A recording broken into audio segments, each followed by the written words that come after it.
D'où vient le diable? Il va de soi que le Dieu dont l'œuvre est parfaite n'a pas pu créer un esprit malveillant. Deutéronome 32,4. Il n'allait pas faire des créatures intelligentes avec qui il ne pourrait entretenir des rapports.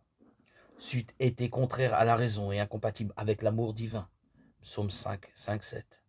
Il s'ensuit que l'esprit invisible qui finit par devenir le diable a dû être à l'origine une créature de Dieu parfaite, sans défaut, comme des millions d'autres gens ou fils de Dieu. Job 37, 38, 7. Dans ce cas, comment se corrompit-il?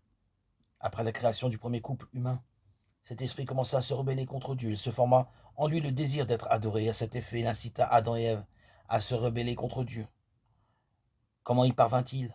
Selon la Bible, un serpent parla à Ève et lui dit un mensonge. Il en est résulté qu'Ève désobéit à Dieu, puis elle amena son mari à se joindre à elle dans sa rébellion, qui cependant donna réellement à Ève l'idée de se révolter. Fût-ce un simple serpent bête non doté d'organes vocaux? Non, quelqu'un se dissimulait derrière le serpent et faisant croire que celui-ci parlait. Il y a des hommes qui savent articuler sans remuer les lèvres, donnant l'impression qu'un animal ou un pantin à côté d'eux est en train de parler. Dès lors, ne serait-il pas infiniment plus facile pour une personne suprahumaine et invisible d'en faire autant? Dieu ne fit pas parler l'ânesse de Balaam.